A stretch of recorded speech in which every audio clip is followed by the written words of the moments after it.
Hello friends, இப்போ இந்த வீடியோவில் என்ன பார்க்க போகிறோம் அப்படின்னு பார்த்தீங்கன்னா, டிசம்பர் 2020 உடைய ஃபுல் மந்த் கரண்ட் அஃபேர்ஸ் பார்க்க போகிறோம். ஸோ இதோட பிடிஎஃப் உங்களுக்கு வேணும்னா கீழே டிஸ்கிரிப்ஷனில் எங்கள் டெலகிராம் குரூப் லிங்க் இருக்குது, அதில் ஜாயின் பண்ணிக்கோங்க. And UPSC current affairs related doubts நீங்கள் அங்கே கேட்கலாம். அண்ட் மறக்காமல் இந்த சேனலுக்கு சப்ஸ்கிரைப் பண்ணிக்கோங்க.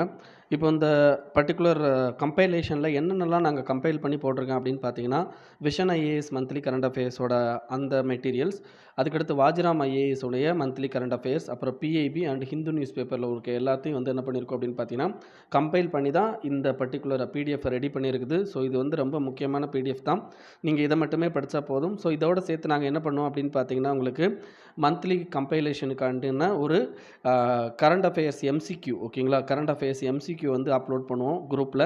ஸோ அதுக்கு ஆன்சர் ப்ளஸ் வந்து கொஷின் எல்லாத்தையும் வந்து அப்லோட் பண்ணிவிடுவோம். அது ஒரு பிடிஎஃப் அப்லோட் பண்ணுவோம். ஸோ அதுவும் உங்களுக்கு வேணும் அப்படின்னா நீங்கள் கீழே இருக்க டிஸ்கிரிப்ஷனில் எங்கள் டெலகிராம் குரூப் லிங்க் இருக்கும், அதில் ஜாயின் பண்ணிக்கோங்க. இதில் சில பேருக்கு அந்த டெலகிராம் குரூப் லிங்க் ஒர்க் ஆகுறதில்ல. ஸோ என்னோடய ஃபோன் நம்பரும் கீழே கொடுத்துருக்கேன். அதுக்கு நீங்கள் டெலகிராமில் எனக்கு மெசேஜ் அனுப்புங்க, உங்களை குரூப்பில் ஆட் பண்ணுறேன். ஸோ இன்றைக்கி நம்ம டிசம்பர் மந்த்து பார்க்க ஸ்டார்ட் பண்ணலாம். ஸோ ஃபஸ்ட்டு இது பார்த்தீங்க அப்படின்னா உங்களுக்கு பாலிசி ஆன் ஸ்கூல் பேக், ஓகேங்களா. அதாவது ஸ்கூல் பேக் ரிலேட்டடாக வந்து என்ன பண்ணியிருப்பாங்க அப்படின்னு பார்த்தீங்கன்னா, ஹச்ஆர்டி மினிஸ்ட்ரி வந்து என்ன பண்ணியிருப்பாங்க அப்படின்னா பாலிசி ரிலீஸ் பண்ணியிருப்பாங்க. ஸோ அந்த பாலிசியை பற்றின விஷயம் தான். ஸோ இந்த பர்டிகுலரில் என்ன மாதிரி சொல்லியிருப்பாங்க அப்படின்னு பார்த்தீங்கன்னா, இந்த வெயிட்டை வந்து என்ன பண்ணணும் அப்படின்னு பார்த்தீங்கன்னா, ஸ்கூல் வந்து ரெகுலராக மெஷர் பண்ணணும் அப்படின்ற ஒரு விஷயத்தையும், அண்ட் அந்த ஸ்கூலில் வந்து வெயினிங் மிஷின் வச்சுருக்கணும் அப்படின்ற விஷயத்தையும் சொல்லியிருப்பாங்க. இதை தவிர 1லேருந்து 10வது வரைக்கான கிளாஸ் ஸ்டூடெண்ட்ஸுக்கு அவங்களுடைய வெயிட்லேருந்து 10% தான் வந்து என்ன பண்ணணும் அப்படின்னு பார்த்தீங்கன்னா, அந்த ஸ்கூல் பேக்கோட வெயிட் வந்து இருக்கணும், ஓகேங்களா. இதை தவிர என்ன அப்படின்னு பார்த்தீங்கன்னா, அந்த ஸ்கூல் வெயிட் அந்த இது இருக்குது பார்த்தீங்களா, அதாவது இது பேக்கு, இது ஸ்கூல்னு போட்டிருக்கேன் பேக், ஓகேங்களா. ஸோ அவங்க ஸ்கூல் பேக் எப்படி இருக்கணும் அப்படின்னு பார்த்தீங்கன்னா, லைட் வெயிட்டடாக இருக்கணும், அதோட ப்ராப்பர் கம்பார்ட்மெண்ட் இருக்கணும். இதை தவிர என்ன அப்படின்னு பார்த்தீங்கன்னா, உங்களுக்கு நீங்கள் புக்கு செலக்ட் பண்ணுறது என்னென்னா லோ வெயிட் புக்கை தான் செலக்ட் பண்ணணும். அதேமாதிரி எந்த புக்கு ஆத்தர் இஷ்யூ பண்ணுறாரோ அந்த ஆத்தருடைய நேம் வந்து அந்த புக்கில் இருக்கணும் அப்படின்றது சொல்லியிருப்பாங்க. இதை தவிர ஸ்கூலே என்ன பண்ணணும் அப்படின்னு பார்த்தீங்கன்னா, good quality of food and water கொடுக்கணும். ஸோ தட் வந்து என்ன பண்ணுவாங்க அப்படின்னா, இந்த டிஃபன் பாக்ஸ் எடுத்துகிட்டு வர்றது, வாட்டர் எடுத்துகிட்டு வர்றது, அந்த வெயிட் வந்து என்னென்னா நமக்கு ரெடியூஸ் ஆகும்னு சொல்லியிருப்பாங்க. அண்ட் ஹோம்ஒர்க் கொடுக்குறது, ஓகேங்களா.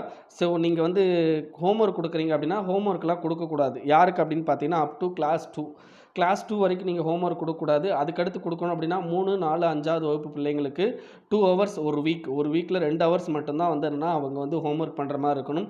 6லேருந்து 8 வரைக்கும் வந்து 1 ஹவர் பெர் டே, 9லேருந்து 12 வந்து 2 ஹவர்ஸ் பெர் டே வரைக்கும் கொடுக்கலாம். இதை தவிர ஸ்கூல் பேக் அவேர்னஸ் வந்து என்னென்னா கேம்பெயின் பண்ணணும் 1 வருஷத்துக்கு ஒரு தடவை. இதை தவிர என்ன அப்படின்னு பார்த்தீங்கன்னா, சில இந்த ஸ்பெஷல் நீட்ஸ் குழந்தைங்கள்லாம் இருப்பாங்க. அந்த குழந்தைங்க வந்து 2 புக்கு எடுத்துகிட்டு வர வேண்டியிருக்கும். ஸோ அதனால் ஒரு புக்கு செட்டை நீங்கள் வந்து என்னென்னா ஸ்கூல்லேயே வச்சுட்டு போகிறதுக்கான அந்த பிளேசஸையும் வந்து என்ன ஏற்பாடு பண்ணி கொடுக்கணும் அப்படின்னு சொல்லியிருப்பாங்க.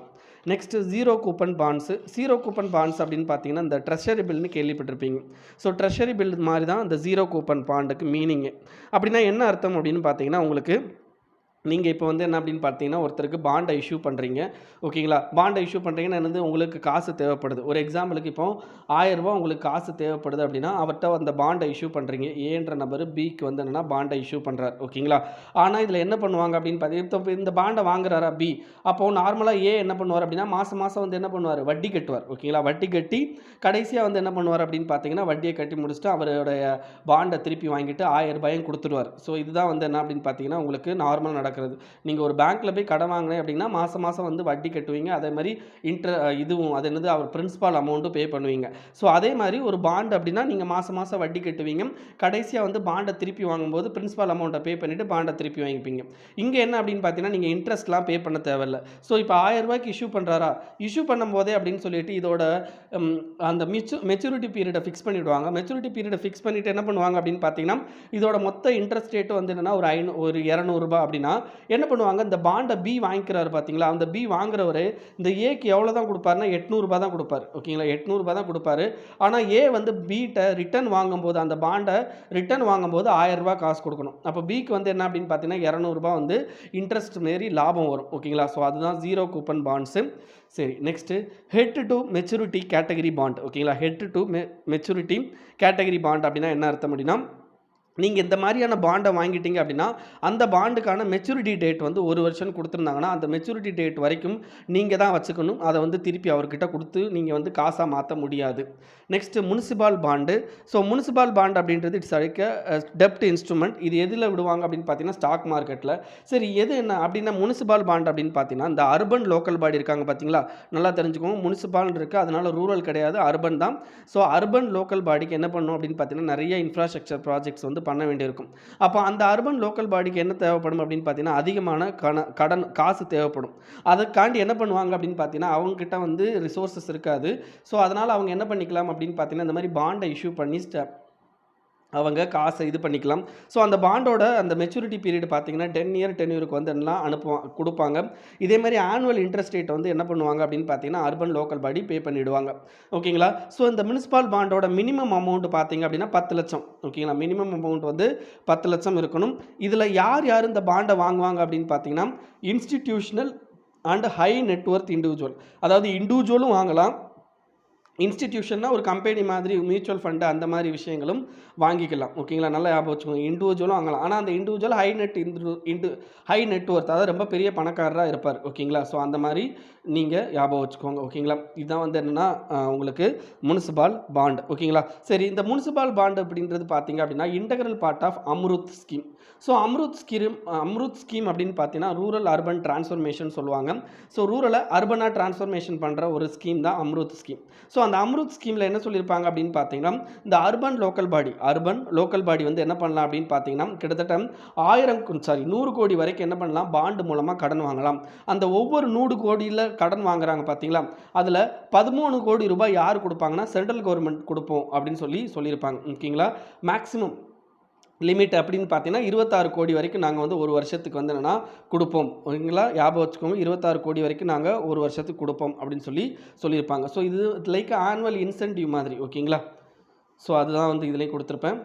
நெக்ஸ்ட்டு பிரிக்ஸுக்கும் இப்சாவுக்கும் உள்ள வித்தியாசம். இப்சா அப்படின்றது என்ன அப்படின்னு பார்த்தீங்கன்னா, இந்தியா, பிரேசில், சவுத் ஆஃப்ரிக்கா. இதே தான் இங்கே இருக்கும். இந்த பிரிக்ஸ்லேயும் பார்த்தீங்க அப்படின்னா இந்தியா, பிரேசில், சவுத் ஆஃப்ரிக்கா இருக்கும். இதை தவிர ரஷ்யா, சைனா 2 கண்ட்ரி எக்ஸ்ட்ரா இருக்கும். ஓகேங்களா? ஸோ இதோட ஃபஸ்ட்டு சம்மிட் 2009ல் நடந்திருக்கும். பிரேசிலா டிக்ளரேஷன் வந்து 2003ல் நடந்திருக்கும். அப்போ பிரிக்ஸ் ஃபஸ்ட்டு வந்துச்சா, இப்சா ஃபஸ்ட்டு வந்துச்சா அப்படின்னு கேட்டால் இப்சா தான் ஃபஸ்ட்டு வந்திருக்கும். ஓகேங்களா? ஞாபகம் வச்சுக்கோங்க. அதே மாதிரி இதில் வந்து ரெகுலர் மீட்டிங் நடக்கும். இதில் வந்து ரெகுலர் மீட்டிங்லாம் நடக்காது. ஓகேங்களா? இப்சால. Next OCI card holder. So OCI card ஹோல்டர்னா யார் அப்படின்னு பார்த்தீங்கன்னா, overseas citizens of India. So overseas citizens of இந்தியானா யார்? ஸோ இவங்க வந்து என்ன அப்படின்னு பார்த்தீங்கன்னா, இந்திய குடிமகனா தகுதி உள்ளவங்க அல்லது இவங்களுடைய யாராவது வந்து என்ன அப்படின்னு பார்த்தீங்கன்னா, பேரண்ட்ஸோ அல்லது அவங்களுடைய தாத்தா பாட்டியோ வந்து என்ன பண்ணியிருப்பாங்க அப்படின்னு பார்த்தீங்கன்னா, உங்களுக்கு இந்தியன் குடிமகனா இருந்திருப்பாங்க. ஓகேங்களா? இப்போ இருந்திருக்க மாட்டாங்க. ஸோ அவங்களுக்கு வந்து என்ன ஓசிஐ கார்டு அப்படின்றது கொடுப்பாங்க. ஓகேங்களா? இந்த ஓசிஐ கார்டை நீங்கள் 5 வருஷம் வச்சுருந்தீங்கன்னா, நீங்கள் என்ன பண்ணலாம் அப்படின்னு பார்த்தீங்கன்னா, இந்தியன் சிட்டிசன் ஆகிறதுக்கு உங்களுக்கு எல்லா எலிஜிபிளும் இருக்குது. சரி இந்த நியூஸை ஏன் படிக்கிறோம் அப்படின்னு பார்த்தீங்கன்னா, இப்போ லேட்டஸ்ட்டாக கர்நாடகா ஹைகோர்ட் என்ன வெர்டிக்ட் கொடுத்துருக்குன்னா, நீங்கள் எப்படி வந்து இந்தியாவில் இருக்கிற ஸ்டூடெண்ட்டுக்கு எப்படிலாம் கோட்டா கேட்டகரியெலாம் கொடுக்குறீங்களோ, அது மாதிரி இனிமேல் ஓசிஐ ஸ்டூடெண்ட் இந்தியாவில் படிக்க வரேன்னு சொன்னாங்கன்னா, அவங்களுக்கு நீங்கள் என்ன பண்ணணும் அப்படின்னு பார்த்தீங்கன்னா, உங்கள் கோட்டா என்ன கோட்டாவோ அந்த கோட்டாவில் நீங்கள் அவங்களுக்கும் கொடுக்கணும். உங்களுடைய ஸ்டேட்டோட பர்சனுக்கு மட்டும் இல்லாமல் நீங்கள் வந்து அந்த ஓசிஐ கார்டு ஹோல்டருக்கும் கொடுக்கணும் அப்படின்னு சொல்லியிருக்காங்க. சரி இந்த ஓசிஐ பற்றி கொஞ்சம் டீட்டெயிலாக பார்க்கலாம். ஓசிஐ அப்படின்றது பார்த்தீங்க அப்படின்னா 2005ல் இன்ட்ரடியூஸ் பண்ணுவாங்க. 2005ல் இன்ட்ரடியூஸ் பண்ண இவங்க 2015ல் பிஐஓ அதாவது பர்சன் ஆஃப் இந்தியன் ஆரிஜின் ஒரு கார்டு இருக்கும். அந்த கார்டையும் இந்த ஓசிஐ கார்டையும் இணைச்சிருவாங்க. எப்போ 2015ல் மோடி அவர்கள் வந்ததுக்கு அப்புறமா.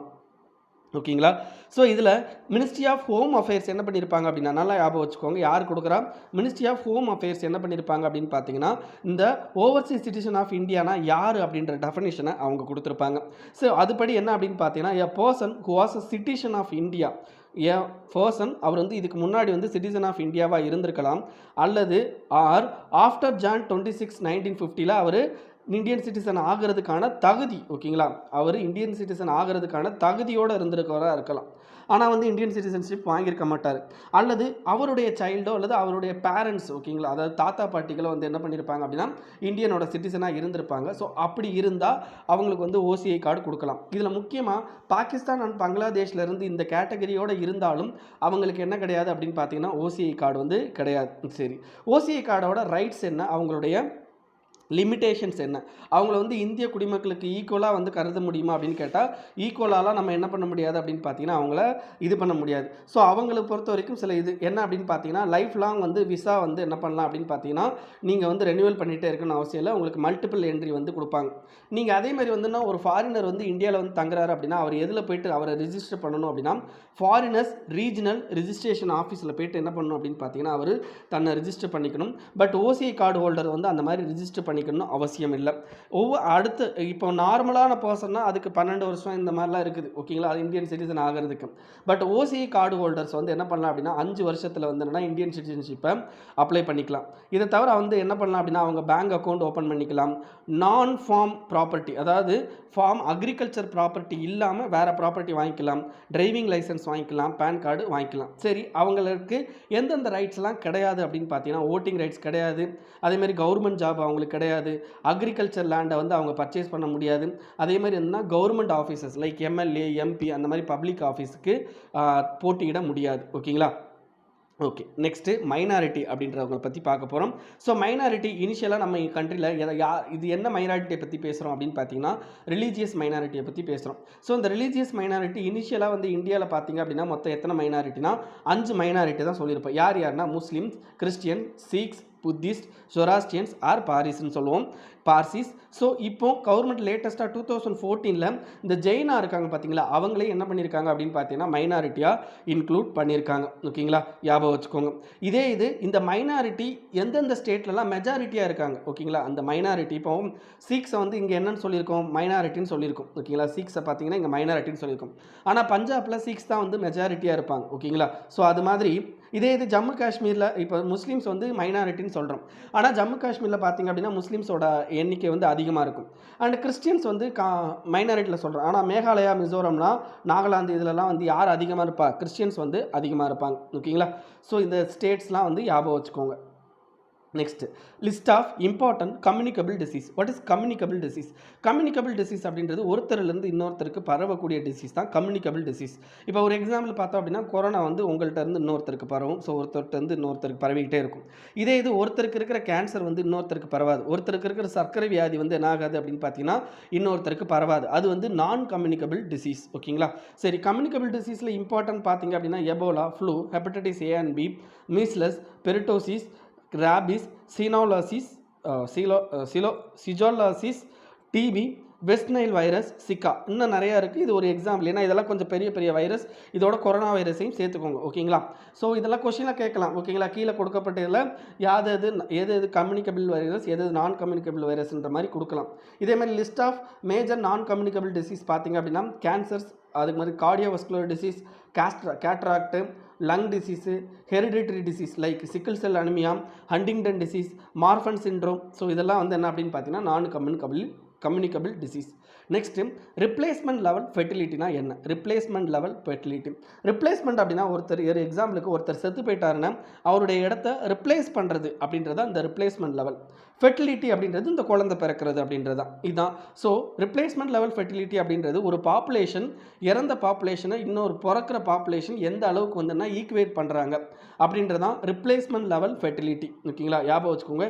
It's the level of fertility at which population exactly replaces itself from one generation to the next generation. ஒரு ஜென்ரேஷன் இறந்து போயிட்டாங்க அப்படின்னா இன்னொரு ஜென்ரேஷன் அப்படியே வந்து என்னென்னா இதை ஃபுல்ஃபில் பண்ணணும். நல்லா ஞாபகம் வச்சுக்கோங்க. இன்னொரு விஷயம் என்ன அப்படின்னு பார்த்தீங்கன்னா உங்களுக்கு டோட்டல் ஃபெர்டிலிட்டி ரேட்னு ஒன்று இருக்குது. ஓகேங்களா? ஸோ அப்படின்னா என்னென்னு தனியாக படித்து வச்சுக்கோங்க. அது வந்து ஒரு பெண் தன்னோட அதாவது இந்த குழந்தை பெற்றுக்கிற காலத்தில் எத்தனை குழந்தைகளை பெற்றுக்கிறாங்க அப்படின்றது அந்த டோட்டல் ஃபெர்டிலிட்டி ரேட். அது வேறு. இது வந்து ரிப்ளேஸ்மெண்ட் லெவல் ஃபெர்டிலிட்டி ரேட் வேறு. இது வந்து ஒரு பாப்புலேஷனை பற்றி பேசுகிறது, இது ஒரு பெண் பற்றி பேசுகிறது. ஓகேங்களா? Next Covax. ஸோ கோவாக்ஸ் அப்படின்றது என்ன அப்படின்னு பார்த்தீங்கன்னா இட்ஸ் அ குளோபல் இனிஷியேட்டிவ். நல்லா ஞாபகம் வச்சுக்கோங்க. It's a global initiative. நம்ம கோவாக்சின்னு வந்து ஒரு வேக்சின் தயாரிக்கிறோம். அதனால் அது இந்தியா கூடுது அப்படின்னு சொல்லி இது பண்ணிக்கிடாதீங்க. ஓகேங்களா? ஸோ கோவாக்ஸ் அப்படின்றது பார்த்தீங்கன்னா குளோபல் லெவல் இனிஷியேட்டிவ். இதை யாரெல்லாம் சேர்ந்து பண்ணுறாங்கன்னா WHO, coalition for epidemic preparedness and innovation, international vaccine alliance organisation. So இவங்க எல்லாரும் சேர்ந்து தான் இதை பண்ணுறாங்க. இது எதுக்காண்டி அப்படின்னு பார்த்தீங்கன்னா கோவிட் வேக்சின் வந்து எல்லா கண்ட்ரிக்கும் போய் சேரணும். அது டெவலப்பிங் கண்ட்ரியாக இருந்தாலும் சரி, டெவலப்டு கண்ட்ரியாக இருந்தாலும் சரி, லீஸ்ட் டெவலப்டு கண்ட்ரியாக இருந்தாலும் சரி, எல்லா கண்ட்ரிக்கும் இந்த கோவிட் வேக்சின் வந்து போய் சேரணும் அப்படின்றது தான் இதோடைய எய்ம். நெக்ஸ்ட் தரு ட்ரைப்ஸ். ஓகேங்களா, தரு ட்ரைப்ஸை பற்றி பார்க்க போகிறோம். ஸோ தரு ட்ரைப்ஸ் வந்து எங்கே இருப்பாங்க அப்படின்னு பார்த்தீங்கன்னா உத்தரப்பிரதேசில் இருக்கிற குரூப் தான் இது.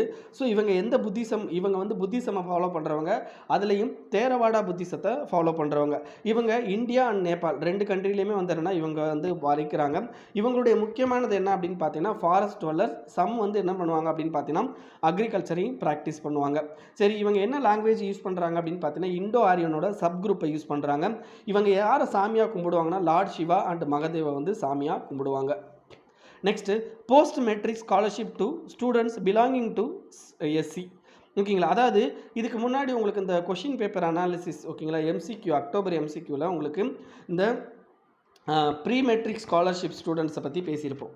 ப்ரீ மெட்ரிக் ஸ்காலர்ஷிப் ஸ்கீமை பற்றி பேசியிருப்போம். ஸோ இப்போ பாருங்கள், இந்த பர்டிகுலர் விஷயத்தில் பார்த்தீங்கன்னா போஸ்ட் மெட்ரிக் அந்த ப்ரீ மெட்ரிக் ஸ்காலர்ஷிப் ஸ்கீம், இந்த ப்ரீ மெட்ரிக் ஸ்காலர்ஷிப் ஸ்கீம் அப்படின்றது மைனாரிட்டி பீப்புளுக்கு, இந்த போஸ்ட் மெட்ரிக் ஸ்காலர்ஷிப் ஸ்கீம் அப்படின்றது பார்த்தீங்கன்னா எஸ்சி பீப்புளுக்கு, ஞாபகம் வச்சுக்கோங்க. ஸோ இந்த போஸ்ட் மெட்ரிக் ஸ்கீம் அப்படின்றது என்ன அப்படின்னா 11வது வகுப்புலேருந்து அவங்க படிக்கிற ஒவ்வொரு எஜுகேஷனுக்கும் அவங்களுக்கு என்ன பண்ணுறது அப்படின்னு பார்த்தீங்கன்னா கவர்மெண்ட் காசு கொடுக்கும். இது வந்து சென்ட்ரலி ஸ்பான்சர் ஸ்கீம். சென்ட்ரல் கவர்மெண்ட்டும் ஸ்டேட் கவர்மெண்ட்டும் இதுக்கு அமௌண்ட் தருவாங்க. ஸோ இதில் நீங்கள் அப்ளை பண்ணணும் அப்படின்னு பார்த்தீங்கன்னா நீங்கள் ஆன்லைனில் தான் எல்லாத்தையும் அப்ளை பண்ணணும். ஓகேங்களா, next national family health survey report. இந்த நேஷ்னல் ஃபேமிலி ஹெல்த் சர்வே ரிப்போர்ட்டை பொறுத்த வரைக்கும் நீங்கள் யார் வெளியிடுறாங்க அப்படின்னு கேட்டோடனே நீங்கள் என்எஸ்எஸ்ஓ அப்படின்னு சொல்லி முடிவு பண்ணிடக்கூடாது. என்எஸ்எஸ்ஓ தான் நம்ம கண்ட்ரியில் பார்த்தீங்க அப்படின்னா முக்கியமான சென்சஸ்லாம், நமக்கு அதாவது பீப்புள் ரிலேட்டட் சென்சஸ்லாம் ரிலீஸ் பண்ணுறாங்க. அதுக்காண்டி அவங்க தான் இந்த ரிப்போர்ட்டை ரிலீஸ் பண்ணுறாங்களா அப்படின்னு கேட்டிங்கன்னா கிடையாது. ஓகேங்களா, இந்த ரிப்போர்ட்டை பொறுத்த வரைக்கும் யார் இது பண்ணுறாங்க அப்படின்னு பார்த்தீங்கன்னா international institute for population science அப்படின்னு சொல்லிட்டு மும்பையில் ஒரு ஏஜென்சி இருக்குது. அந்த ஏஜென்சி தான் இதோட நோடல் ஏஜென்சி. இவங்க யாரோட கொலாபரேட் பண்ணி இதை பண்ணுறாங்க அப்படின்னா IIPS, ORC macro Maryland US and the west centre அதுக்கடுத்து ஹவாய். ஸோ இவங்க எல்லாம் சேர்ந்து பண்ணுறாங்க. இதுக்கு ஃபண்ட் பண்ணுற அமைப்பு, இதுக்கு காசு கொடுக்குற அமைப்பு யாருன்னு பார்த்தீங்கன்னா US agency for international development, US agency for international development. So அவங்க தான் வந்து என்ன பண்ணுறாங்க அப்படின்னா காசு கொடுக்குறாங்க. இதை தவிர யூனிசெஃப் இவங்க காசு கொடுக்குறாங்க. ஸோ இதை தவிர national family health survey 2020 report already வந்திருக்கு. ஸோ தயவுசெய்து அந்த ரிப்போர்ட்டை படிங்க. இன்னும் நம்ம இந்த நியூஸ்லேயே பின்னாடி வந்து என்ன இன்னும் இதில் இருக்க சில எக்ஸ்ட்ரா பாயிண்ட்ஸ் பார்ப்போம். ஸோ அதையும் இதோடு சேர்த்து ஆட் பண்ணிக்கோங்க. ஓகேங்களா, நெக்ஸ்ட்டு ஆர்டிஜிஎஸ் நெஃப்ட். ஓகேங்களா, ஆர்டிஜிஎஸ்னால் என்ன, நெஃப்ட்னா என்ன? ஆர்டிஜிஎஸ் அப்படின்றது நீங்கள் அந்த பேங்க்கில் வந்து டிரான்சாக்ஷன் பண்ணும்போது இந்த வார்த்தையெல்லாம் கேள்விப்பட்டிருப்போம். ஸோ ஆர்டிஜிஎஸ் அப்படின்றது ரியல் டைம் கிராஸ் செட்டில்மெண்ட் அப்படின்னு சொல்லுவோம். ஸோ ரியல் டைம் கிராஸ் செட்டில்மெண்ட்னா நீங்கள் பணத்தை அனுப்புனா அடுத்த நிமிஷமே யாருக்கு நீங்கள் பணம் போய் சேர்ந்துடும். ஓகேங்களா, நீங்கள் யாருக்கு அனுப்பணுமோ அவருக்கு போய் சேர்ந்துடும். இதே இது நெஃப்ட் அப்படின்றது நேஷனல் எலக்ட்ரானிக் ஃபண்ட் ட்ரான்ஸ்ஃபர் அப்படின்னு சொல்லுவோம். ஸோ இது நீங்கள் பணம் அனுப்புனீங்க அப்படின்னா அடுத்து கொஞ்சம் நாள் கழிச்சு தான் வந்து என்ன ஆகும் அப்படின்னு பார்த்தீங்கன்னா அந்த பணம் வந்து போய் சேரும். ஓகேங்களா, 3 நாள் ஆகும் இல்லை 2 நாள் ஆகும் அந்த பேங்கை பொறுத்த வரைக்கும். ஓகேங்களா, எப்படி ஆகுமோ. ஸோ இதுக்கு முன்னாடி வந்து என்னென்னா நெஃப்ட் மட்டும், ஓகேங்களா, நெஃப்ட் மட்டும் தான் நீங்கள் வாரத்தில் எல்லா நாளும் பண்ண முடியும் அப்படின்னு சொல்லி இருந்தது. ஆர்டிஜிஎஸ் பார்த்தீங்க அப்படின்னா பேங்க் லீவ் அன்னைக்கு ஆர்டிஜிஎஸ் பண்ண முடியாதுன்னு இருந்தது. இப்போ அதை மாற்றிட்டாங்க. ஆர்டிஜிஎஸ் என்னலாம் பண்ணலான்றாங்க. சரி, இதை யார் ரிப்போர்ட்டாக கொடுத்துருந்தாங்கன்னா நந்தன் நீலகேணி கமிட்டி அவங்க தான் இந்த ரெக்கமெண்டேஷன் கொடுத்துருந்தாங்க. ஓகேங்களா, சரி, இந்த ஆர்டிஜிஎஸ்ல என்னென்னலாம் பண்ணுவாங்க அப்படின்னு பார்த்தீங்கன்னா ரியல் டைம் ஃபண்ட் ட்ரான்ஸ்ஃபர் நடக்கும். That is cross settlement fund transfer இண்டிவிஜுவலாக நடக்கும். இப்போ நீங்கள் அனுப்புனீங்க அப்படின்னா உங்களுக்கு என்ன பண்ணிவிடுவாங்க அப்படின்னா உடனே வந்து ஃபண்டை ட்ரான்ஸ்ஃபர் பண்ணிவிடுவாங்க. ஆனால் நெஃப்ட் அப்படின்றது கிடையாதுங்க, மாஸ் டிரான்சாக்ஷன். அப்படின்னா ஒரு எக்ஸாம்பிளுக்கு நீங்கள் வந்து என்ன பண்ணுறீங்க அப்படின்னா இப்போ பணம் அனுப்புகிறீங்க, இன்னொருத்தர் இப்போ பணம் அனுப்புகிறாரு, ஒருத்தர் ஞாயிற்றுக்கிழமை பணம் அனுப்புகிறாரு, ஒருத்தர் ஞாயிற்றுக்கிழமை காலையில் அனுப்புகிறாரு, ஒருத்தர் ஞாயிற்றுக்கிழமை மதியம் அனுப்புகிறாரு, ஒருத்தர் ஞாயிற்றுக்கிழமை ஈவினிங் அனுப்புகிறாரு அப்படின்னா மண்டே பேங்க் ஓப்பன் பண்ண பிறகு பேட்சாக என்ன பண்ணுவாங்க அப்படின்னா இந்த இதில் ஓகே இவங்கெல்லாம் பணம் அனுப்பியிருக்காங்கன்னு சொல்லி காசை இது அடுத்த அக்கௌண்ட்டுக்கு அனுப்பி விடுவாங்க. ஓகேங்களா, அது பேட்சாக நடக்கும். இந்த ஆர்டிஜிஎஸ் அப்படின்றது இண்டிவிஜுவலாக வந்துன்னா அந்த ஃபண்ட் ட்ரான்ஸ்ஃபர் ஒர்க் நடக்கும். இதுக்கும் ப்ராசஸிங் சார்ஜ் கிடையாது. ஓகேங்களா, மினிமம் வந்து 2 லட்சம், மேக்ஸிமம் வந்து அப்பர் லிமிட் வந்து இப்போ கிடையாது. ஓகேங்களா, ஆன்லைன்லேயும் பண்ணலாம், ஆஃப்லைன்லேயும் பண்ணலாம், ஞாபகம் வச்சுக்கோங்க. இதே மாதிரி இது நெஃப்ட் வந்து owned and operated by RBI. இதில் முக்கியமானது என்ன அப்படின்னு பார்த்தீங்கன்னா ஹவர்லி இன்டர்வல்ஸில் பேட்சாக தான் வந்து என்ன பண்ணுவாங்க ஃபண்டை வந்து ட்ரான்ஸ்ஃபர் பண்ணுவாங்க. இதில் மினிமம் வந்து ₹1. ஓகேங்களா, மேக்ஸிமம் வந்து இது கிடையாது. No processing fee. அதே மாதிரி பார்த்தீங்கன்னா பேமெண்ட் வந்து ஆஃப்லைன் அண்ட் ஆன்லைன் ரெண்டுலேயுமே பண்ணலாம். Next national technical textile mission 2020 national technical textile mission 2020. சரி, வாட் இஸ் டெக்னிக்கல் டெக்ஸ்டைல்? இப்போ நீங்கள் சாதாரண ட்ரெஸ்ஸு போடுறீங்க பார்த்தீங்களா, அது வந்து நார்மல் ட்ரெஸ்ஸுங்க, நார்மல் டெக்ஸ்டைல். இதே டெக்னிக்கல் டெக்ஸ்டைல் அப்படின்னா, இப்போ உங்கள் நம்ம கை உடஞ்சாலோ இல்லை கால் உடஞ்சாலோ நம்ம என்ன பண்ணுறோம், ஒரு பேண்டேடு துணி சுற்றுறோமா, அப்போ அந்த மாதிரி நமக்கு இந்த மாதிரியான ஏதாவது ஒரு யூசேஜுக்கு வந்து நம்ம வந்து அந்த துணிகளை யூஸ் பண்ணுறோம் பார்த்தீங்களா, அதெல்லாம் டெக்னிக்கல் டெக்ஸ்டைல் அப்படின்னு சொல்லுவோம். அந்த டெக்னிக்கல் டெக்ஸ்டைலை நம்ம என்ன பண்ணணும் அப்படின்னு பார்த்தீங்கன்னா ஊக்குவிக்கணும் நம்ம கண்ட்ரியில். ஸோ அதுக்காண்டி கொண்டு வந்த மிஷன் தான் நேஷ்னல் டெக்னிக்கல் டெக்ஸ்டைல் மிஷன் 2020. இந்த டெக்னிக்கல் டெக்ஸ்டைலில் கிட்டத்தட்ட 12 கேட்டகரியில் டெக்னிக்கல் டெக்ஸ்டைலை பிரிக்கிறாங்க. லைக் மெடிக்கலுக்கு யூஸ் ஆகிறது, இன்ஜினியரிங்க்கு யூஸ் ஆகிறது, ரோடு போடுறதுக்கு யூஸ் ஆகிறது அப்படின்னு சொல்லிட்டு என்ன பண்ணுறாங்கன்னா 12 கேட்டகரியாக பிரிக்கிறாங்க. நீங்கள் அந்த 12 கேட்டகரியை ஆன்லைனில் போய் பார்த்துக்கிறது கொஞ்சம் நல்ல விஷயம். ஓகேங்களா? சரி, இந்த பர்டிகுலர் டெக்னிக்கல் டெக்ஸ்டைல் மிஷன் அப்படின்றது மினிஸ்ட்ரி ஆஃப் டெக்ஸ்டைலுக்கு கீழே வரக்கூடிய ஒரு விஷயங்க. நெக்ஸ்ட்டு இதில் மொத்தம் 4 காம்பனண்ட் இருக்குது. இந்த டெக்னிக்கல் டெக்ஸ்டைல் மிஷனில் என்ன பண்ணுவாங்கன்னா, ஃபஸ்ட்டு ரிசர்ச் அண்ட் இன்னோவேஷன். ஏன்னா அது அறிவார்ந்த துணி. ஓகேங்களா? நீங்கள் வந்து பேண்டேஜ் போடுறதுனா அதுக்கு இந்த மாதிரியான துணி தான் போடணும், இப்படிலாம் இருக்குது அப்படின்னு சொல்லி பண்ணுவோம்ல. அப்போ அதுக்கு ரிசர்ச் அண்ட் இன்னோவேஷன், அதுக்கு எவ்வளோ கிட்டத்தட்ட 1000 கோடி ரூபாய் கொடுக்குறாங்க. Next promotion and market development பண்ண போகிறாங்க. நெக்ஸ்ட்டு எக்ஸ்போர்ட் ப்ரமோஷன் அண்ட் அது பற்றின எஜுகேஷன். இந்த இதை எத்தனை வருஷத்துக்கு இம்ப்ளிமெண்ட் பண்ண போகிறாங்கன்னா 4 வருஷத்துக்கு. ஸோ 2020-21லேருந்து 2023-24 வரைக்கும் இந்த பர்டிகுலர் இதை வந்து இம்ப்ளிமெண்ட் பண்ணுறாங்க. ஓகேங்களா? நெக்ஸ்ட்டு United Nation Convention on Trade and Development, அதான் வந்து UNCTAD. ஸோ இதோட முக்கியமானது என்ன அப்படின்னு பார்த்தீங்கன்னா, ஜென்ரலைஸ்டு சிஸ்டம் ஆஃப் ப்ரிஃபரன்ஸை இம்ப்ளிமெண்ட் பண்ணதில் இதுக்கு ஒரு முக்கியமான பங்கு இருக்குங்க. What is generalized system of preference? Generalized system of preference அப்படின்றது டெவலப்டு கண்ட்ரி இருக்காங்க பார்த்தீங்கன்னா, இப்போ அமெரிக்கா மாதிரியான டெவலப்டு கண்ட்ரி நம்ம இந்தியா மாதிரியான டெவலப்பிங் கண்ட்ரிகிட்ட இருந்து என்ன பண்ணுவாங்க அப்படின்னு பார்த்தீங்கன்னா, கம்மியான டேக்ஸில் அல்லது வித்தவுட் டேக்ஸில் என்ன பண்ணுவாங்கன்னா பொருட்களை அவங்க கண்ட்ரிக்கு என்ன பண்ணிப்பாங்க, இம்போர்ட் பண்ணிப்பாங்க. அதுதான் ஜென்ரலைஸ்டு சிஸ்டம் ஆஃப் ப்ரிஃபரன்ஸ். இது வந்து கட்டாயம் எல்லா கண்ட்ரி எல்லாத்துக்கும் கொடுக்கணுமா அப்படின்லாம் கிடையாது. ஒரு கண்ட்ரி எந்த கண்ட்ரிக்கு இதோ அந்த கண்ட்ரிக்கு கொடுக்கலாம். ஓகேங்களா? ஸோ இது வந்து WTOவில் வரக்கூடிய ஒரு அமைப்பு தாங்க. ஸோ ஆனால் இது கம்ப்ளீட் பண்ணியிருக்காங்க அப்படின்னு பார்த்தீங்கன்னா, இவங்களுடைய ஏன்னா இவங்க ட்ரேட் அண்ட் டெவலப்மெண்ட்டில் ஒரு முக்கியமான அமைப்பு. ஸோ அதனால் இவங்க இந்த ஜென்ரலைஸ்ட் சிஸ்டம் ஆஃப் ப்ரிஃபரன்ஸை நிறைய டெவலப்டு கண்ட்ரியை வந்து இம்ப்ளிமெண்ட் பண்ண வச்சுருக்கிறாங்க. ஓகேங்களா? ஞாபகம் வச்சுக்கோங்க. Next Krishna Godavari basin. So Krishna Godavari basin அப்படின்றது எங்கே இருக்குது அப்படின்னா, நமக்கு ஆந்திர பிரதேஷில் இருக்குன்றது நமக்கு நார்மலாகவே தெரியும். இப்போது இந்த கிருஷ்ணா கோதாவரி பேசினில் என்ன கண்டுபிடிச்சிருப்பாங்க அப்படின்னு பார்த்தீங்கன்னா, ஹைட்ரோ கார்பன் ரிசர்வ் இருக்குதுன்னு கண்டுபிடிச்சிருப்பாங்க. ஹைட்ரோ கார்பன் ரிசர்வ் இருக்குது அப்படின்னு சொல்லியிருப்பாங்க. இதை கிருஷ்ணா கோதாவரி கேஜி பேசின், இது கோதாவரி, இது கிருஷ்ணா. ஸோ அதோட அந்த கடல் அந்த இது ஓரத்தில் பார்த்திங்க அப்படின்னா இந்த பர்டிகுலர் உங்களுக்கு கேஸ் இது வந்து அதிகமாக கிடைக்குது. இங்கே ஆன்ஷோர் அண்ட் ஆஃப் ஷோர். ஓகேங்களா? ஆன்ஷோர் அப்படின்றது இங்கே, ஓகேங்களா? ஆஃப் ஷோர் அப்படின்றது கடலுக்குள்ளே. இந்த 2 இடத்துலையுமே நமக்கு என்ன கிடைக்குது அப்படின்னு பார்த்தீங்கன்னா, உங்களுக்கு இந்த மாதிரி கேஸஸ் வந்து நேச்சுரல் கேஸஸ் வந்து கிடைக்குது அப்படின்னு சொல்லி ஃபைண்ட் அவுட் பண்ணியிருக்காங்க. ஞாபகம் வச்சுக்கோங்க. நெக்ஸ்ட்டு பார்க்க வேண்டியது என்ன அப்படின்னு பார்த்தீங்கன்னா, petroleum and natural case regulatory board அப்படின்னு ஒரு போர்டு. ஸோ இந்த petroleum and natural case regulatory board அப்படின்றது ஸ்டாச்சுட்டரி போர்டு. இது வந்து இந்த ஆக்டுக்கு கீழே தான் இதை கிரியேட் பண்ணியிருப்பாங்க. ஸோ இதோட முக்கியமான வேலை என்ன அப்படின்னு பார்த்தீங்கன்னா, ரெகுலேட் பண்ணுறது. எதை ரெகுலேட் பண்ணுவாங்க அப்படின்னா, பெட்ரோலியம் ரிஃபைனிங், பெட்ரோலியம் டிரான்ஸ்போர்ட்டேஷன், அதனுடைய distribution, storage, marketing, supply and sale of petroleum products. ஓகேங்களா? அண்டு ஞாபகம் வச்சுக்கோங்க, நேச்சுரல் கேஸ் இவங்க தான் பண்ணுறாங்க. ஸோ இவங்க என்ன பண்ணுவாங்க அப்படின்னு பார்த்தீங்கன்னா, ஒரு கம்பெனி இப்போ ஒரு எக்ஸாம்பிளுக்கு பார்த்தீங்க அப்படின்னா, நமக்கு ரிலையன்ஸ் வந்து என்ன பண்ணுறா, பெட்ரோல் விற்கிறான் அப்படின்னா, அவன் வந்து என்னென்னா பாரத் பெட்ரோலியம் விற்கிற பெட்ரோலை வந்து என்ன வாங்க விடாமல் இவன் பெட்ரோலை மட்டும் வாங்குறதுக்காண்டி நிறைய சலுகைகள் கொடுத்தான்னா, பாரத் பெட்ரோலியம் பெட்ரோலை யாரும் வாங்க மாட்டோம். அப்போ இந்த மாதிரி தப்பான காம்படேட்டிவ் ப்ராக்டிஸ்லாம் வந்து பண்ணிக்கக்கூடாது. ஸோ அதெல்லாம் வந்து என்ன பண்ணுவான் அப்படின்னு பார்த்தீங்கன்னா, இவன் செக் பண்ணுவான். ஓகேங்களா? செக் பண்ணி அவங்க மேலே ஏதாவது தப்பு இருந்தால் அவங்க மேலே ஆக்ஷனும் எடுப்பான். ஓகேங்களா? அண்ட் இவங்க என்ன பண்ணுறாங்க அப்படின்னு பார்த்தீங்கன்னா, இப்போ லேட்டஸ்ட்டாக என்ன பண்ணியிருக்காங்க அப்படின்னு பார்த்தீங்கன்னா, டேரிஃப்னு என்னங்க, டேக்ஸ் ஸ்ட்ரக்சரை வந்து வெளியிட்டிருக்காங்க. எதுக்காண்டி அப்படின்னு பார்த்தீங்கன்னா, நேச்சுரல் கேஸ் பைப் லைனை யூஸ் பண்ணுறவங்களுக்கு. ஒரு எக்ஸாம்பிளுக்கு பார்த்தீங்கன்னா, இப்போ நேச்சுரல் கேஸ் தயாரிக்கிற இடம் இங்கே இருக்குது. நீங்கள் வந்து ஒரு 300 கிலோமீட்டருக்குள்ளே வரீங்க அப்படின்னா, அந்த கேஸை யூஸ் பண்ணுறீங்க அப்படின்னா உங்களுக்குன்னு ஒரு ஃபிக்ஸ்டு டேரிஃபை போட்டுருவாங்க.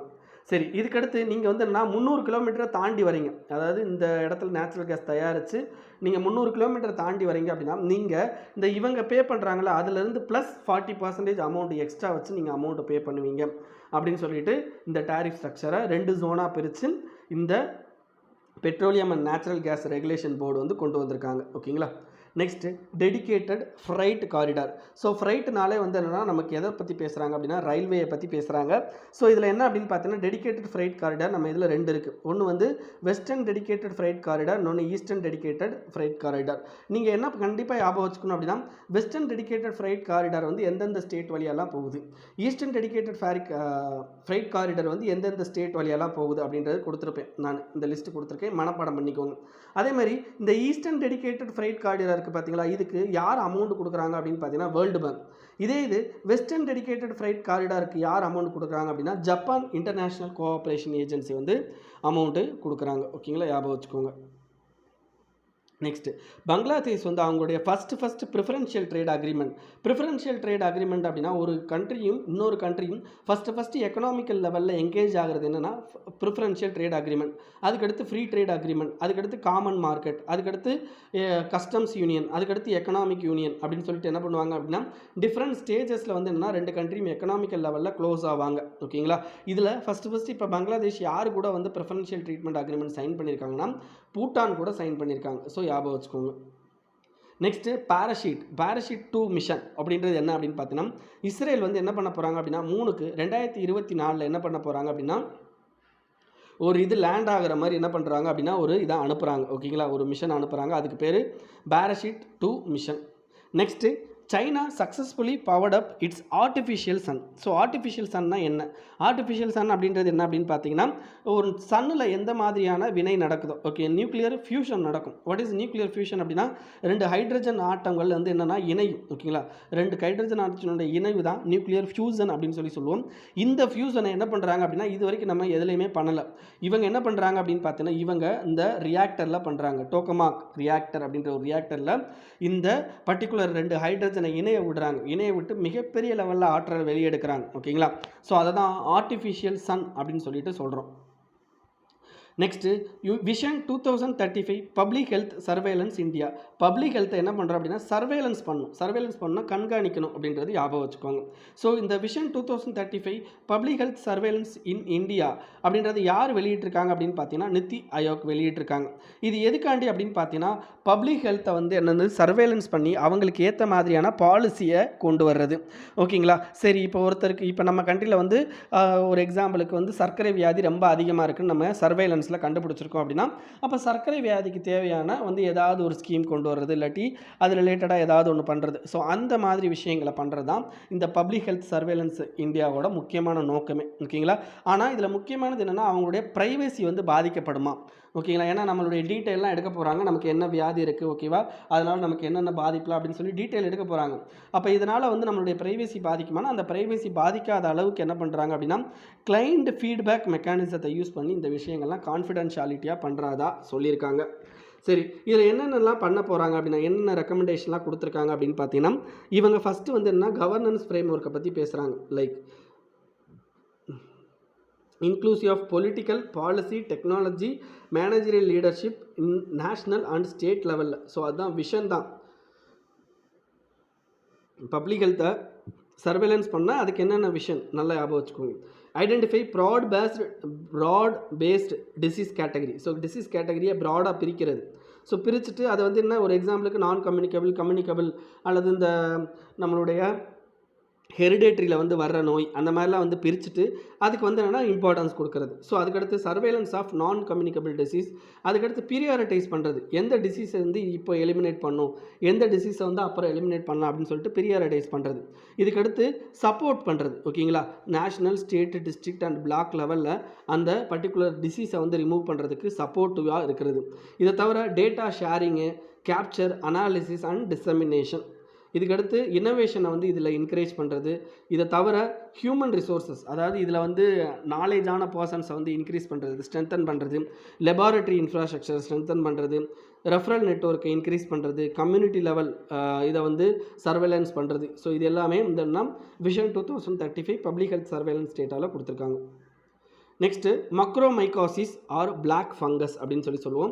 It is a rare fungal infection. இது என்ன பண்ணும் அப்படின்னு பார்த்தீங்கன்னா நம்மளுடைய ஹெல்த் ப்ராப்ளம்ஸ் வந்து என்னன்னா க்ரியேட் பண்ணும். அப்போ எப்போ க்ரியேட் பண்ணும் அப்படின்னு பார்த்தீங்கன்னா உங்களுக்கு வந்து பாடியோட எபிலிட்டி ஜெர்ம்ஸுக்கும் சிக்னஸுக்கும் அகெயின்ஸ்டாக போராடுறது ரொம்ப கம்மியாக இருந்துச்சு அப்படின்னா அந்த மாதிரியான பாடியை மட்டும்தான் இவங்க இந்த மக்ரோமைகோசிஸ் அப்படின்ற பிளாக் ஃபங்கல் வந்து தாக்கும். ஓகேங்களா, உங்களுக்கு வந்து நோயை எதிர்த்து போராடுற அளவுக்கு உங்கள் உடம்புல வந்து வெள்ளை அணுக்கள் இல்லை அப்படின்ற பட்சத்தில் இந்த பர்டிகுலர் இது உங்களை உடம்பை அஃபெக்ட் பண்ணும். இதோட சிம்டம்ஸ் என்ன அப்படின்னு பார்த்தீங்கன்னா face numbness, one side nose வந்து அப்ஸ்ட்ராக்ட் ஆகுது, swelling of eyes. Next BPX12 gene. ஓகேங்களா, அந்த BPX12 ஜீன் அப்படின்றது என்ன அப்படின்னு பார்த்தீங்கன்னா நம்ம பிளான்ட்டில் வந்து என்னென்னா க்ரீன் ஆகிறதுக்கு யூஸ் ஆகிற ஜீனுக்கு பேர் தான் PP12 ஜீன். ஓகேங்களா, பிளான்ட் வந்து க்ரீனாக ஆகிறதுக்கு தேவையான ஜீன் தான் இந்த PP12 அப்படின்ற ஜீன். ஓகேங்களா, நெக்ஸ்ட்டு CMS01. ஸோ இதுக்கு முன்னாடி மந்தில் பார்த்தீங்க அப்படின்னா EOS, அதாவது எர்த் அப்சர்வேஷன் சேட்டலைட் 1 அப்படின்னு சொல்லிட்டு நம்ம சேட்டலைட் பார்த்துருப்போம். ஸோ இப்போ எதில் பார்க்க போகிறோம் அப்படின்னு பார்த்தீங்கன்னா கம்யூனிகேஷன் சேட்டலைட் CMS01. இந்த கம்யூனிகேஷன் சேட்டலைட்டோட நேம் என்னென்னா PSLV C40. It's a 42nd communication satellite. So இது வந்து என்ன எங்கே நிப்பாட்ட போகிறோம் அப்படின்னு பார்த்தீங்கன்னா ஜியோ சின்க்ரனஸ் டிரான்ஸ்ஃபர் ஆர்பிட்டில் கொண்டு போயிட்டு நிற்க வைக்க போகிறோம். It's excel version of PSLV. அதாவது என்ன, கொஞ்சம் அதிகமான வெயிட்டை வந்து என்ன இந்த PSLV தூக்கிட்டு போகும். இதில் எக்ஸ்டெண்டட் C ஃப்ரீக்வன்சி சிஸ்டத்தை நம்ம யூஸ் பண்ணுறோம். இது வந்து என்னென்னா இப்போ CSAT-12 வந்து என்ன பண்ணுது அப்படின்னு பார்த்தீங்கன்னா இது ரிப்ளேஸ் பண்ணிவிட்டு CMS01 அந்த இடத்துல போய் உட்கார போகுது. இந்த CSAT-12 அப்படின்றது 2011 வந்து என்னென்னா நம்ம லான்ச் பண்ணியிருந்தோம். ஸோ இது எதுக்காண்டி இந்த கம்யூனிகேஷன் சேட்டலைட் எதுக்காண்டி யூஸ் ஆகும் அப்படின்னு பார்த்தீங்கன்னா இன்ஜினியரிங், லேர்னிங். ஓகேங்களா, நீங்கள் ஆன்லைன்லேயே லேர்ன் பண்ணுறதுக்கும் டெலிஹெல்த்து, டிசாஸ்டர் மேனேஜ்மெண்ட் சர்வீசஸ்க்கும் இது யூஸ் ஆகும். ஓகே, PSLVயை பொறுத்த வரைக்கும் பார்த்தீங்க அப்படின்னா நம்மகிட்ட 3 வேரியண்ட் இருக்குது. ஓகேங்களா, 3 வேரியண்ட் இருக்குது. ஸோ இதில் பார்த்தீங்க அப்படின்னா ஃபஸ்ட்டு இந்தியன் லான்ச் வெஹிக்கிள் வந்து இப்போ லிக்விட் ஸ்டேஜை நம்ம யூஸ் பண்ணுறோம் அப்படின்னா அது PSLV தான் யூஸ் பண்ணுறோம். ஓகேங்களா, அது PSLV தான் யூஸ் பண்ணுறோம். ஸோ PSLVயோட பேலோடு பார்த்தீங்க அப்படின்னா 1000லேருந்து 1750 kg வரைக்கும் என்ன பண்ணும் அப்படின்னு பார்த்தீங்கன்னா இது நம்ம ராக்கெட்டை வந்து மேலே எடுத்துகிட்டு போகும். நம்மளுடைய சேட்டலைட்டை வந்து இந்த ராக்கெட் மேலே எடுத்துகிட்டு போகும். Next tour of duty recruitment model. இந்த tour of duty recruitment model அப்படின்னா இப்போ நீங்கள் ஆர்மிக்கு போயிட்டீங்க அப்படின்னா உங்களுடைய ரிட்டையர்மெண்ட் பீரியட் வரைக்கும் ஆர்மிலேயே வேலை பார்ப்பீங்க அப்படின்றதெல்லாம் முன்ன. இப்போ என்ன பண்ண போகிறாங்க அப்படின்னு பார்த்தீங்கன்னா உங்களை 3 வருஷத்துக்கு வேலைக்கு எடுப்பாங்க. ஓகேங்களா, உங்களுக்கு இப்போ வேலை இல்லை அப்படின்ற பட்சத்தில் நீங்கள் ஒரு 3 வருஷத்துக்கு அங்கே போய் வேலைக்கு சேர்ந்துட்டு அதுலேருந்து வெளியில் வந்து நீங்கள் என்ன பண்ணலாம் அப்படின்னு பார்த்தீங்கன்னா ஏதாவது ஒரு வேலையை தேடிக்கலாம். ஓகேங்களா, இது வந்து ஆர்மியோட ரெக்ரூட்மெண்ட். சரி, ஆர்மினா ஆர்மி, நேவி, ஏர்ஃபோர்ஸ் இந்த 3ஓட ரெக்ரூட்மெண்ட்டும் இனிமேலும் இந்த டூர் ஆஃப் டியூட்டி அப்படின்ற ஒரு ஸ்கீமுக்கு கீழே கொண்டு வரதா சொல்லியிருக்காங்க. ஓகேங்களா, ஸோ இதுவும் கிட்டத்தட்ட 40% ஆஃப் எம்ப்ளாய்மெண்ட்டை என்ன பண்ணுறது டூர் ஆஃப் டியூட்டிலே வந்து ஃபில் பண்ணுறது. அப்போ 3 வருஷத்துக்கு தேவையான 3 வருஷத்துக்கு ஆளை மாற்றிக்கிட்டே இருப்பாங்க. ஓகேங்களா, இது எதுக்காண்டி அப்படின்னு பார்த்தீங்கன்னா நம்மளுடைய இப்போ பெர்மனெண்ட் எம்ப்ளாயாக இருந்தால் பென்ஷன் அமௌண்ட்டு அது இதுன்னு கொடுக்கணும், அதே மாதிரி சம்பளம் அதிகமாக கொடுக்கணும். அதெல்லாம் தடுக்கிறதுக்கு தான் அந்த டூர் ஆஃப் டியூட்டி யூஸ் ஆகும். நெக்ஸ்ட்டு சோலார் விண்டு ஹேக். ஸோ இது சோலார் விண்டுனோடனே நீங்கள் சோலார் விண்டை தான் சொல்கிறாங்களோ அப்படின்னு சொல்லி ஞாபகம் வைக்காதீங்க. இந்த சோலார் விண்டு ஹேக் அப்படின்றது இந்த ஹேக்கிங்கை பற்றி வருது. ஹேக்கிங்னா நம்ம வந்து என்ன பண்ணுறது, நம்மளுடைய இன்ஃபர்மேஷனை திருடுறதுக்கு பார்த்தீங்களா, அதுதான் அந்த இது. ஸோ இது என்ன அப்படின்னு பார்த்தீங்கன்னா இட்ஸ் அ சைபர் அட்டாக். எங்கே நடந்திருக்குன்னா USA நடந்திருக்கு.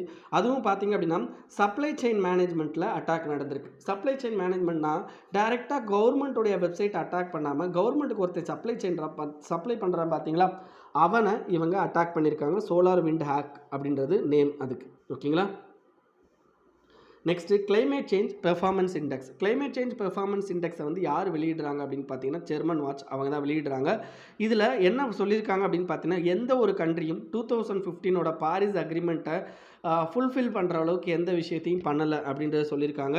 இதை தவிர no country rated very high on indicators. ஓகேங்களா, எந்த கண்ட்ரிக்குமே இண்டிகேட்டர்ஸ் வந்து ரொம்ப பெருசாக இல்லை. அதே நேரத்தில் எந்த கண்ட்ரியும் வந்து என்னென்னா இண்டிகேட்டரை விட ரொம்ப கம்மியாகவும் இல்லை, ஓரளவுக்கு பண்ணுறாங்க, பட் இன்னும் நிறையா பண்ணணும் அப்படின்றத சொல்லியிருக்காங்க. ஓகேங்களா, இந்தியாவும் வந்து என்ன அப்படின்னு பார்த்தீங்கன்னா ஓரளவுக்கு ஹை ரேட்டிங் தான், பட் நம்ம ரெனியூவபிள் எனர்ஜியில் இருக்கிறதுலே லோ ரேட்டிங். நெக்ஸ்ட்டு ஹிமாலயன் ஷ்ரூ அப்படின்றது பார்த்தீங்கன்னா ஒரு ஆடு மாதிரி இருக்கும். ஸோ இதோட கலப்பினம் அப்படின்னா கோட்டு, டாங்கி, கவ்வு, பிக் இதெல்லாம் சேர்ந்து கலந்த ஒரு இனம் தான் இந்த ஹிமாலயன் ஷ்ரூ. இதில் வந்து என்ன அப்படின்னு பார்த்தீங்கன்னா நிறைய ஷ்ரூல் பீசிஸ் இருக்குது. எல்லாமே வந்து எங்கே தான் இருக்குது அப்படின்னு பார்த்தீங்கன்னா ஏஷியாவில் தான் இருக்குது. ஓகேங்களா, ஸோ இந்த Himalayan shrew restricted to Himalayan region. ஓகேங்களா, ஸோ இதுக்கு வந்து என்ன அப்படின்னு பார்த்தீங்கன்னா they are known to be a found in eastern, ஓகேங்களா, central and western Himalayas. Eastern, central and western ஹிமாலயாஸ்ன்ற எல்லா ஹிமாலயாஸ்லையும் இருக்குது. பட் நல்லா ஞாபகம் வச்சுக்கோங்க, டிரான்ஸ் ஹிமாலயாஸில் மட்டும் இது கிடையாது. ஈஸ்டர்ன், வெஸ்டர்ன், சென்ட்ரல் இந்த மாதிரி எல்லா ஹிமாலயஸ்லையும் இருக்குது. எந்த ஹிமாலயஸில் கிடையாது அப்படின்னு பார்த்தீங்கன்னா டிரான்ஸ் ஹிமாலயஸில் இந்த பர்டிகுலர் விஷயம் கிடையாது. ஓகேங்களா, ஹிமாலயன் ஷூ கிடையாது. So it has been spotted. இப்போ லேட்டஸ்ட்டாக எங்கே ஸ்பாட் பண்ணியிருக்காங்கன்னா ரூபி பாபா வைல்ட் லைஃப் சான்ச்சுரியில் ஸ்பாட் பண்ணியிருக்காங்க. சரி, இந்த ஹிமாலயன் ஷூவோட ஐயூசிஎன் ஸ்டேட்டஸ் என்ன அப்படின்னு பார்த்தீங்கன்னா vulnerable. Next Satkosia tiger reserve. So Satkosia tiger reserve அப்படின்றது ஒடிசாவில் இருக்குது. ஸோ இந்த சட்கோஷியா டைகர் ரிவரை சுற்றி ரெண்டு இதை சேர்த்து இந்த சட்கோஷியா டைகர் ரிசர்வ் அப்படின்றது உருவாயிருக்கும். மேலே பார்த்தீங்க அப்படின்னா சட்கோஷியா ஷவர் சாங்சுரின்னு ஒன்று இருக்கும், இன்னொன்று கீழே பார்த்தீங்கன்னா பிசிப்பள்ளி சாங்சுரின்னு இருக்கும். இந்த ரெண்டு சாங்சுரியும் சேர்த்து சட்கோஷியா டைகர் ரிசர்வ் அப்படின்னு சொல்லி கொண்டு வந்திருப்பாங்க. ஓகேங்களா, 2007 தான் இதை நோட்டிஃபை பண்ணியிருப்பாங்க. ஸோ இது எங்கே இருக்குது அப்படின்னு பார்த்தீங்கன்னா உங்களுக்கு சோட்டா நாக்பூர் பிளாட்டும் டெக்கான் பிளாட்டுக்கும் நடுவில் டிரான்சிஷனல் ஏரியாவில் இது இருக்குது. ஓகேங்களா, next sports ministry included for indigenous games to be part of Khelo India. So Khelo India அப்படின்றது பார்த்திங்க அப்படின்னா நம்மளுடைய விளையாட்டுத்துறையை வந்து மேம்படுத்துறதுக்காண்டி கொண்டு வந்தது தான் கேலோ இண்டியா அப்படின்ற ஒரு ஸ்கீம். ஓகேங்களா, ஸோ இதில் பொறுத்த வரைக்கும் என்ன அப்படின்னு பார்த்தீங்கன்னா சில முக்கியமான இதை வந்து என்ன பண்ணியிருக்காங்க அப்படின்னா புது கேமாக வந்து என்னென்னா அந்த கேலோ இண்டியாவில் அனௌன்ஸ் பண்ணியிருக்காங்க. அது என்ன அப்படின்னு பார்த்தீங்கன்னா கட்கா பஞ்சாபு, களரியப்பட்டு கேரளா, தங்கடா மணிப்பூர், இந்த மூணுமே பார்த்திங்கன்னா மார்ஷியல் ஆர்ட். ஓகேங்களா, அதுக்கடுத்து மல்லச்சக்கம், இது வந்து எம்பி மத்திய பிரதேஷ் எம்பி மகாராஷ்டிரா எம்பி மகாராஷ்டிரா. ஓகேங்களா, இந்த மாதிரியான ஸ்டேட்லலாம் வந்து என்ன பண்ணுறாங்க அப்படின்னு பார்த்தீங்கன்னா இது இருக்குது. இது என்ன ஆர்ட் அப்படின்னு பார்த்தீங்கன்னா யோகா ஆர்ட். ஓகேங்களா, ஸோ இது சொன்னது மார்ஷியல் ஆர்ட், இது வந்து யோகா ஆர்ட், ஞாபகம் வச்சுக்கோங்க. நெக்ஸ்ட்டு ஹம்பி சரியட். ஸோ ஹம்பி சரியட் அப்படின்றது பார்த்திங்க அப்படின்னா சரியட் அப்படின்னா என்னங்க தேர். அதுலேயும் என்னென்னா இந்த ஹம்பி சரியட்ன்றது ஸ்டோன்னால் ஆக்கப்பட்டது. ஸ்டோன்னா கல்லுனால் ஆக்கப்பட்டது. ஸோ இந்தியாவில் பார்த்திங்க அப்படின்னா 3 ஃபேமஸான ஸ்டோன் சரியட் இருக்குது. 3 ஃபேமஸான ஸ்டோன் சரியட் இருக்குது. அதில் ஒரு ஃபேமஸான ஸ்டோன் சரியட் வந்து இது. செகண்ட் ஸ்டோன் சரியட் வந்து அப்படின்னு பார்த்தீங்கன்னா கொனார்க். ஓகேங்களா, ஒடிசாவில் இருக்க கொனார்க் டெம்பிள். அடுத்து தமிழ்நாட்டில் இருக்க மகாபலிபுரம் டெம்பிள். ஸோ அதிலலாம் பார்த்தீங்க அப்படின்னா உங்களுக்கு இந்த மாதிரியான ஸ்டோன் சரியட் இருக்கும். ஓகேங்களா, சரி, இந்த ஹம்பி சரியட் எங்கே இருக்குது அப்படின்னு பார்த்தீங்கன்னா மைசூரில் இருக்கும். ஸோ இது வந்து கர்நாடகாவில் பேசிக்காக இருக்குது. அப்போ இதை யார் ரெடி பண்ணியிருப்பார் அப்படின்னு பார்த்தீங்கன்னா விஜயநகரா எம்பையர் வந்து ரெடி பண்ணியிருப்பார். ஸோ இது எங்கே இருக்குது அப்படின்னா துங்கபத்ரா ரிவர் பக்கத்தில் இருக்குது. இது வந்து யுனெஸ்கோவோட வேர்ல்டு ஹெரிட்டேஜ் சைட்டுக்குள்ளே இதுவும் வருது. ஓகேங்களா, யுனெஸ்கோவோட வேர்ல்டு ஹெரிட்டேஜ் சைட்டுக்குள்ளே இதுவும் வருது. Next voting rights for NRI introduced only in 2011. So என்ஆர்ஐனா நான் ரெசிடென்ட் இந்தியன், அவங்க இந்தியன் தான், பட் இப்போதைக்கு இந்தியன் கிடையாது அப்படின்றதான் கணக்கு. இந்தியன் கிடையாதுன்னா என்ன அர்த்தம், இந்தியாவில் இல்லைன்னு அர்த்தம். ஓகேங்களா, இந்தியாவில் இல்லை, பட் அவங்களுக்கு ஓட்டு போடுற தகுதியை 2011 தான் கொண்டு வந்திருக்காங்க. ஓகேங்களா, அது எந்த ஆக்ட் அமெண்ட்மெண்ட் பண்ணி கொண்டு வந்திருக்காங்க அப்படின்னா ஆர்பி ஆக்ட் 1915 பயன்படுத்தியிருக்காங்க. Next NOTA versus PUCL versus union of India. So NOTA versus PUCL union of India அப்படின்றது எதை பொறுத்தது அப்படின்னா நோட்டாவை பொறுத்தது. நோட்டா வந்து என்னென்னா வேணுமா வேண்டாமா அப்படின்னு சொல்லி வச்சுக்கிறதுக்காண்டி கொண்டு வந்தது தான் இந்த பர்டிகுலர் ஆர்டர். ஸோ இதில் பார்த்திங்க அப்படின்னா நோட்டா வந்து ஃபஸ்ட் டைமாக எந்த ஸ்டேட்டில் வந்துன்னா 2013 சத்தீஸ்கருடைய ஸ்டேட் அசம்பிளியில் வந்து கொண்டு வராங்க. இதே இது வந்து என்ன அப்படின்னு பார்த்தீங்கன்னா 2014 லோக்சபா எலெக்ஷனில் இந்த நோட்டா அப்படின்றது இருக்குது. நெக்ஸ்ட் வந்து என்ன அப்படின்னு பார்த்தீங்கன்னா ரைட் டு ரிஜெக்ட் அப்படின்றது அண்டர் ஆர்டிகிள் 19. ஓகேங்களா, ஞாபகம் வச்சுக்கோங்க. ஸோ இது எதுக்கு அப்படின்னு பார்த்தீங்கன்னா நோட்டான்றது ரைட் டு ரிஜெக்ட் தான். ஓகேங்களா, இதுக்கு முன்னாடி 49(o) யூஸ் பண்ணி நம்ம என்ன பண்ணுவோம், நான் ஓட்டு போட விரும்பலைன்னு சொல்லுவோம். அது வந்து வெளிப்படையாக சொல்கிற மாதிரி இருக்கும். ஸோ இப்போ வந்து என்னன்னா நம்ம வந்து போய் நோட்டாவை அமைக்கிட்டு வந்துடலாம். நெக்ஸ்ட்டு மகாராஷ்டிரா அண்ட் ஹரியானாவில் என்ன பண்ணியிருக்காங்க அப்படின்னா நோட்டா ரிலேட்டடாக சில லோக்கல் எலெக்ஷனில் வந்து சில எக்ஸ்ட்ரா ஆர்டர்ஸை வந்து இஷ்யூ பண்ணியிருக்காங்க. ஸோ தயவுசெய்து அது என்னன்னு சொல்லிட்டு ஹிந்து நியூஸ் பேப்பரில் பார்த்துக்கோங்க. Next article 137. ஓகேங்களா, article 137 the Supreme Court has the power to review any of its judgment or orders. ஏதாவது ஒரு ஜட்ஜ்மெண்ட்டோ அல்லது ஆர்டரோ என்ன கொடுக்குறாங்க அப்படின்னு பார்த்தீங்கன்னா சுப்ரீம் கோர்ட்டோ கொடுக்குறாங்க அப்படின்னா அவங்களோட ஆர்டரே வந்து என்னென்னா இவங்க ரிவ்யூ பண்ணிக்கலாம் அப்படின்றது தான். ஓகேங்களா, சரி ஃப்ரெண்ட்ஸ், இந்த வீடியோ முடிஞ்சிருச்சு. ஸோ இதுக்கடுத்து மீதி இருக்கிறத அடுத்த வீடியோவில் போடலாம். Thank you friends.